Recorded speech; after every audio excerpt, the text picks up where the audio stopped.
Hello everyone, welcome back to another episode of Uncut Reviews. Now, if you saw the last episode of Uncut Reviews, what you know is that we're starting out this series by discussing Bring Me the Horizon. First 6 episodes are going to be talking about Bring Me the Horizon's complete discography, because they changed sound a lot, and I think this would be a really interesting discography to talk about album by album. And we're up to the second one now with Suicide Season from 2008, which is the first album where you really start to notice the band changing the sound and kind of becoming the band that we know them as today. So we're going to hop right into it and give you just my personal thoughts on the record, how I feel about it, all that. So, the change in sound from this record is their first album, Count Your Blessings, is more of a deathcore record, just a straight-out just deathcore album. And they decided to go for more of a metalcore route this album, because, as I mentioned in the last episode, or last video, whatever you want to call it, Count Your Blessings wasn't really well received, both critically and commercially. People just really weren't vibing with it. So, they decided that if they were to continue as a band and, you know, get the success, to keep on going as a band, they would need to change up their sound. So they opted for more of a metalcore sound this time around, which ended up working for them, not extremely well. There were still a lot of people that were against them and weren't really paying much attention to what they were doing, but this did end up putting them on a track that would lead them to what we know them as today. Because this album, you really start to see some of the experimentation shine through. You see them taking more liberties with the songwriting, the way that they're approaching the music in general. And I think this was a really good choice for them as a band. I'm not sure if it was an earlier cut of the last episode or if it was actually in the episode. Feel free to tell me in the comments. But I kind of insinuated that this would be a controversial video because I used to say that this was my least favorite Bring Me the Horizon album. And upon re-listening to this thing over and over again, because I was originally only going to re-listen to it about maybe 1 or 2 times for this video, but I ended up playing this thing a lot and really getting familiar with it, more familiar than I ever had before. And this might be one of my favorites now. Count Your Blessings, I had insinuated was in like the top 3. After re-listening to this album a lot, that one's probably in the lower half of their discography. I still love that album. I think it's really brutal. I think it's really fun. But this album just takes everything that was great about Count Your Blessings, changes it up a bit, and then just like shoots it through the roof in terms of expectations, because there's a lot of stuff on here that they do way better than they did on Count Your Blessings. And one of those things is the overall consistency of the album. I talked about last time, I do think that Count Your Blessings is a pretty consistent album, but this one's way more consistent. There's a whole lot better flow to the tracks. Everything feels like it's in the right spot on the track listing, and I think that's a really good thing. And secondly, I feel like the single power on this record is a whole lot better than the other one. You've got some of their most recognizable early cuts on here, including the Comedown, Chelsea Smile, Diamonds on Forever, and the title track. All songs that people like still to this day associate with early Bring Me the Horizon. And they're all like some of their best early songs. The Comedown has an amazing opening riff that kind of just bursts out with all these screaming as the whole band kicks in. Love that song, easily one of the best here. And then Chelsea Smile right after it. It's a great back-to-back combo to start off the record, really gets you engaged. Chelsea Smile is almost easily one of my favorite Bring Me the Horizon songs, in my top 10 favorite Bring Me the Horizon songs. Even considering their later material, like taking all that into consideration, I genuinely think it's still one of their best songs. It goes through each section pretty much seamlessly, and that little breakdown section right near the end with the electronics is so pretty, and it's really the first time you really see them like really getting into the experimentation on the core tracks. On Count Your Blessings, they were kind of doing it on their own standalone tracks. Like 15 Fathoms Counting was just like its own thing. But with this, they're incorporating that experimentation into the actual songs, like the main songs, like the lyrical songs of the album. And I think it shows where they were going, where they were planning on heading. But yeah, Chelsea Smile is fantastic. Easily one of my favorite Bring Me the Horizon songs. One of the best, if not the best song on this album. It is just a perfect song front to back. Diamonds on Forever is another one of the big songs. It's got that classic chant in it. Fantastic lyrics there. For the rest of the song, it's kind of iffy in the lyrical department. That's one thing I will say with this album. A lot of the lyrics are still kind of leaning towards the immature side, but there's still a lot of improvement on the lyrics, I think, too. They're definitely coming more into their own, or I guess Ollie is, in terms of the lyrical themes on the album. It's still kind of immature. I feel like it's songs like Football Season Is Over, and especially No Need for Introductions.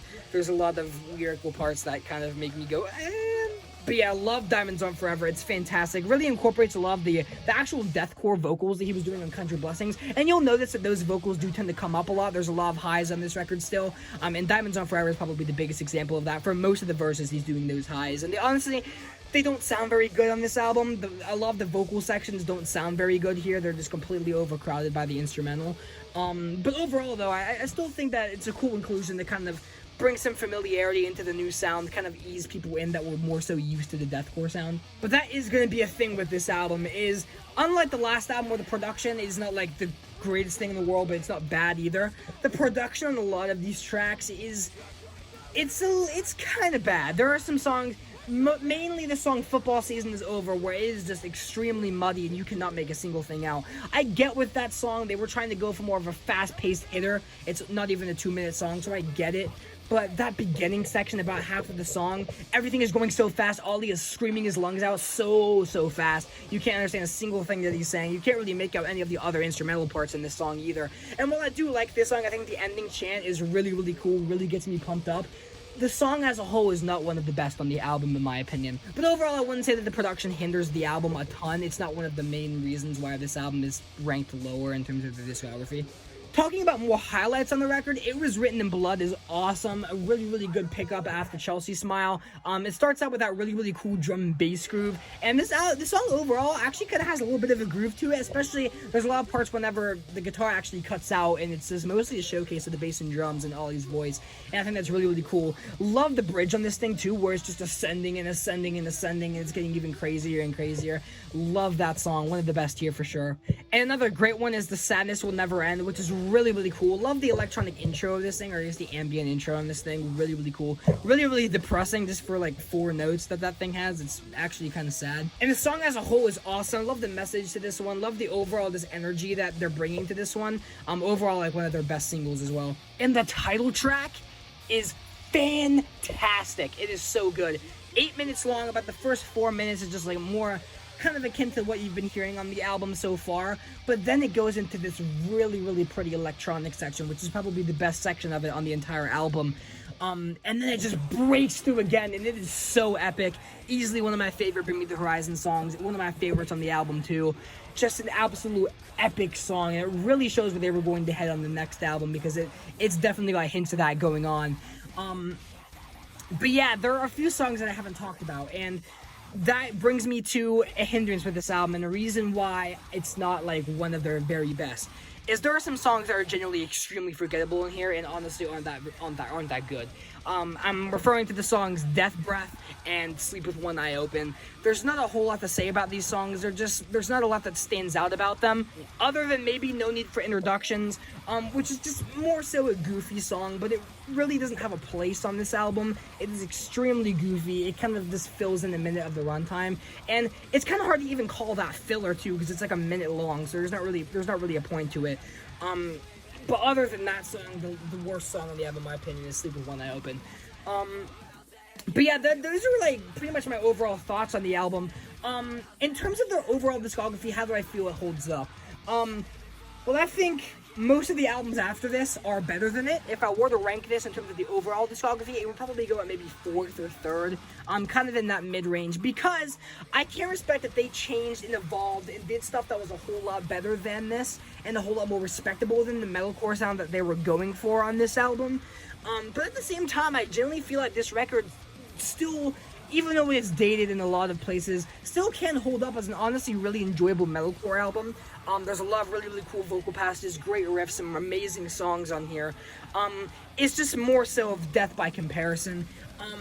And even though I don't think that they would have stayed around for much longer or have gotten really any commercial success if they had continued down this same route, I still genuinely think it's a fun album. I think it's a good album to put on. And this is honestly one of my most played Bring Me the Horizon records. I think there's a lot to come back to and enjoy on here. But just coming from the rest of their discography, it doesn't really stand up to that. So, going on a rating here, this will honestly probably get a 7.5 to an 8, just in terms of my personal enjoyment of it. I think it's really good, but still not necessarily on the level of the other stuff. As a consistent album, yeah, probably a 7 is what I'd give this album. Maybe a 7.5, because I'm pretty sure that I gave Count Your Blessings a 7, so this is definitely better than that. 7.5. but we're still not at like peak Bring Me the Horizon yet. So that's going to close up this second episode of Uncut Reviews. Thank you guys for listening, for watching, whatever you want to do. Next episode, we're going to be talking about probably my favorite Bring Me the Horizon album, There Is a Hell, believe me, I've seen it.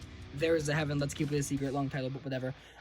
Yeah, stay tuned for that. If you guys enjoyed this, stay tuned, because we're going to be reviewing the rest of Bring Me the Horizon's albums, and other albums after that, and hopefully some retrospectives, because I have maybe one or two of those planned, or at least ones that I want to do, and maybe like a review or two, like just other videos going on. So stay tuned for those. Thank you guys for listening or watching or whatever you want to do, whatever you consider what you did. I don't even know. And yeah, see you guys later.